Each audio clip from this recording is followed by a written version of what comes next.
ఇప్పుడు TS express వార్తలను చూద్దాం. ఇబ్రహీంపట్నంలోని మెహఫిల్ ఫ్యామిలీ రెస్టారెంట్ లో సిబ్బంది నిర్లక్ష్యం వెలుగులోకి వచ్చింది.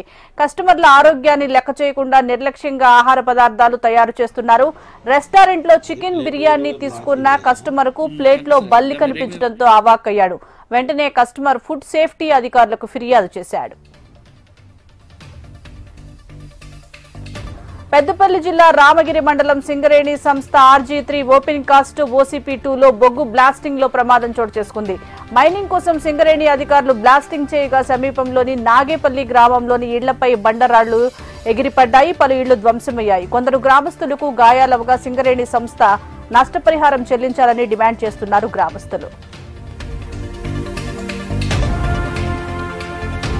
నిర్మల్ జిల్లా బైంసా మండలం మాటేగం గ్రామంలోని ప్రభుత్వ కొనుగోలు కేంద్రంలో మహారాష్ట్ర నుంచి అక్రమంగా రవాణా చేస్తున్న జొన్నల లోడ్ లారీని అధికారులు పట్టుకున్నారు. తెలంగాణ ప్రభుత్వం జొన్నలకు భారీగా మద్దతు ధర ఇచ్చిన నేపథ్యంలో దళారులు మహారాష్ట్రకు చెందిన వ్యాపారులతో అక్రమ రవాణాకు తెరలేపారు. జొన్నల లోడ్పై అనుమానం రావడంతో రైతులు అడ్డుకుని ఫిర్యాదు చేయగా రెవెన్యూ అధికారులు లారీని సీజ్ చేసి PS కు తరలించారు. జగిత్యాల జిల్లా మల్యాల మండలం కొండగట్టు సమీపంలో యువకుడి మృతి కలకలం.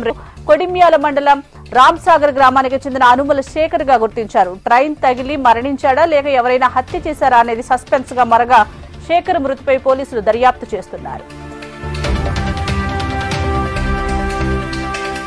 ఖమ్మం జిల్లా వేంసూరు మండలం లింగపాలెం వద్ద గ్రీన్ ఫీల్డ్ హైవే పనులను అధికారులతో కలిసి మంత్రి తుమ్మల నాగేశ్వరరావు పరిశీలించారు. స్థానిక ఎమ్మెల్యే రాగమయ్యతో కలిసి 80 కిలోమీటర్లు ప్రయాణించి హైవే పనులను పరిశీలించారు.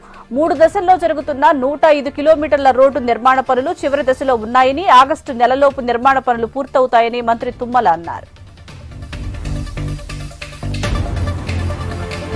నిజాం సాగర్ ప్రాజెక్టులో దూకి తల్లి కొడుకు ఆత్మహత్య చేసుకుని మృతి చెందిన ఘటన కామారెడ్డి జిల్లా నిజాం సాగర్ ప్రాజెక్టులో చోటు చేసుకుంది. సంగారెడ్డి జిల్లా నిజాంపేట మండలం మునిగేపల్లి గ్రామానికి చెందిన దారా ప్రమీల తన కొడుకుతో పాటు 20వ గేట్ వద్ద నీటిలోకి దూకి ఆత్మహత్య చేసుకుంది. ఉదయం చేపల వేటకు వెళ్లిన జాలర్లు మృతదేహాలను చూసి పోలీసులకు సమాచారం అందించారు. మెదక్ జిల్లాలో వర్షాలు రైతులకు నష్టాన్ని మిగిల్చాయి. జిల్లాలో కురిసిన వర్షానికి చేతికి వచ్చిన పంట నీటిపాలైంది. కొనుగోలు కేంద్రాల దగ్గర ధాన్యం మొత్తం తడిసిపోయింది. దీంతో ఆవేదన వ్యక్తం చేస్తున్న రైతులు తడిసిన ధాన్యాన్ని కూడా ప్రభుత్వం కొనుగోలు చేయాలని కోరుతున్నారు. ఎల్కతుర్తి మండల కేంద్రంలో వరి ధాన్యం కొనుగోలు కేంద్రాలను, ఇందిరమ్మ ఇంటి నిర్మాణాలను కలెక్టర్ ప్రావీణ్య పరిశీలించారు.